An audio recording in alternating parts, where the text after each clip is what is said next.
प्रथमोध्याय आयुष्कामीय अध्याय।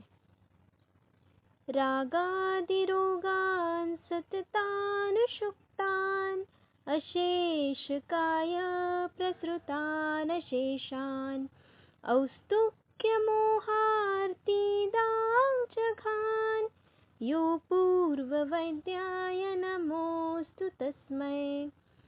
आयुः कामयमानेन धर्मार्थसुखसाधनम् आयुर्वेदोपदेशेषु विधेयः परमादरः। ब्रह्मा स्मृत्वायुषो वेदं प्रजापतिम् अजिग्रहत् सोऽश्विनौ तौ सहस्राक्षं सौत्रीपुत्रादिकान् मुनीन्। तेऽग्निद्वेषादिकांस्तेतु पृथक् तन्त्राणि ते निरे। तेभ्योऽतिविप्रकीर्णेभ्यः प्रायः सारतरोच्चयः। क्रियतेष्टाङ्गहृदयं नातिसंक्षेपविस्तरम् कायबालग्रहोर्ध्वाङ्गं शल्यद्रंष्टा जरावृषान्। अष्टावङ्गानि तस्याहुश्चिकित्सायेषु संश्रिता। वायुः पित्तं कफश्चेति त्रयो दोषाः समासतः। विकृता देहं घ्नन्ति ते वर्तयन्ति च। ते व्यापिनोऽपि रुन्नाभ्योरधमध्योर्ध्वसंश्रयाः। वयोः रात्रिभुक्तानां तेऽन्तमध्यादिगाः क्रमात्। तैर्भवेद्विमस्तीक्ष्णो मन्दश्चाग्निः समैः समः। कोष्ठः क्रूरोर्मृदुर्मध्यो मध्यः स्यात् तैः समैरपि। शुक्रार्तवस्थैर्जन्मार्दौ विषेणेव विषक्रिमः। तेश्च तिस्रः प्रकृतयो हीनमध्योत्तमाः पृथक्। समधातुः समस्तासु श्रेष्ठा निन्दाद्विदोषजाः। तत्र रुक्षो लघुः शीतः खरः सूक्ष्मश्चलो नीलः। पित्तं सस्नेहतीक्ष्णोष्णं लघुविस्त्रं सरं द्रवम्। स्निग्धः शीतो गुरुर्मन्दः श्लक्ष्णो मृत्सनः स्थिरः कफः। संसर्गः सन्निपातश्च तदिद्वत्रिक्षयकपोतः। रसासृङ्मासमेदोऽस्थि मज्जशुक्राणि धातवः। सप्तदुःशाः मलामूत्र शकृत्स्वेदादयोऽपि च। वृद्धिः समानैः सर्वेषां विपरीते विपर्ययः। रसाः स्वाद्वम्ललवणा तिक्तशोषणकषायकाः। षड्द्रव्यामाश्रितास्ते च यथा पूर्वं बलावहाः। तत्राद्यामारुतं घ्नन्ति त्रयस्तिक्तादयः कफम्। कषायतिक्तमधुराः पित्तमन्ये तु कुर्वते। शमनं कोपनं स्वस्थहीतं द्रव्यमिति त्रिधा। उष्णशीतो गुणोक्तर्षार् तत्र वीर्यं द्विधा स्मृतं। त्रिधा विपाको द्रव्यस्य स्वाद्वम्लकटुकात्मकः।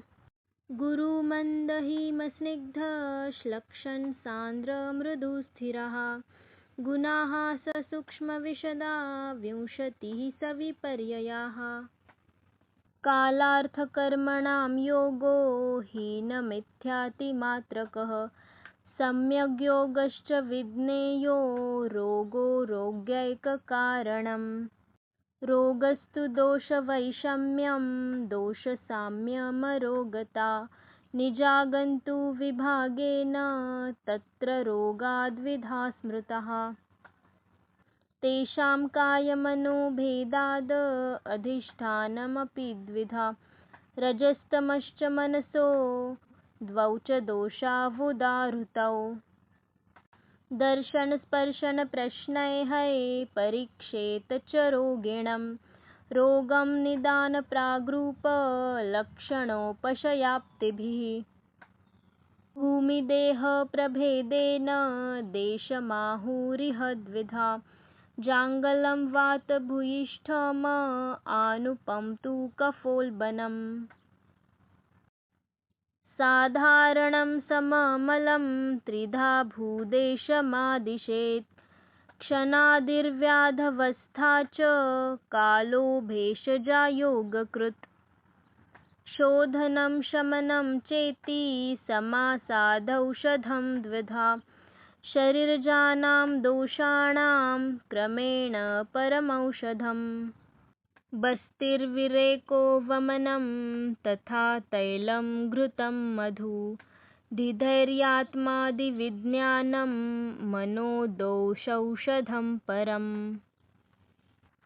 भीषग्द्रव्याणुपस्थाता रोगी पादचतुष्टयं चिकित्सितस्य निर्दिष्टं प्रत्येकं तच्चतुर्गुणम् दक्षस्थिरतार्थशास्त्रार्थो दृष्टकर्माशुचिर्भिषक् बहुकल्पं बहुगुणं सम्पन्नं योग्यमौषधम् दक्षस्थिरतार्थशास्त्रार्थो दृष्टकर्माशुचिर्भिषक् आढ्यरोगीभिषग्वश्यो ज्ञापकः सत्त्ववानपि सर्वौषधक्षमे देहे यूनः पुंसो जितात्मनः अमर्मगोल्पहेत्वग्ररूपरूपोऽनुपद्रवः अतुल्यदुष्यदेशर्तु प्रकृतिः पादसम्पदि ग्रहेष्वणुगुणेष्वेक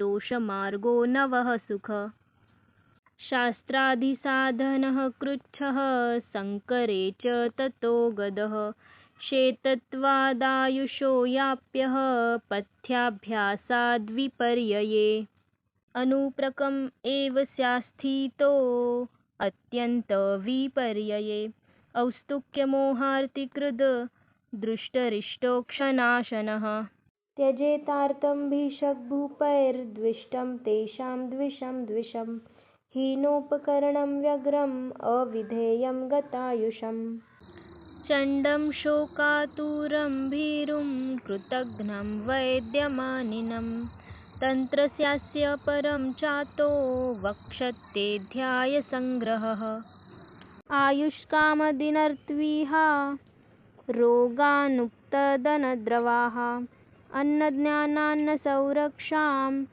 आत्राद्रव्यरसाश्रयाः दोषादिज्ञानतद्भेदचिकित्साद्युपक्रमाः शुद्ध्यादिस्नेहं स्वेदरेक आस्थापननावनं धूमगण्डूषदृक्सेक तृप्तियन्त्रकशस्त्रकं शिराविधिः शल्यविधिः शस्त्रक्षारग्निकर्मिकौ सूत्रस्थानमिमेऽध्यायाः 30 शारीरमुच्यते गर्भावक्रानि तिन्तद्व्यापदङ्गं मर्मविभागिकम् विकृतिदुर्तजं षष्ठं निदानं सार्वरोगिकम् ज्वरासृक्श्वासयक्ष्मादि मदाद्यर्शोऽतिसारिणाम् मूत्राघातप्रमेहानां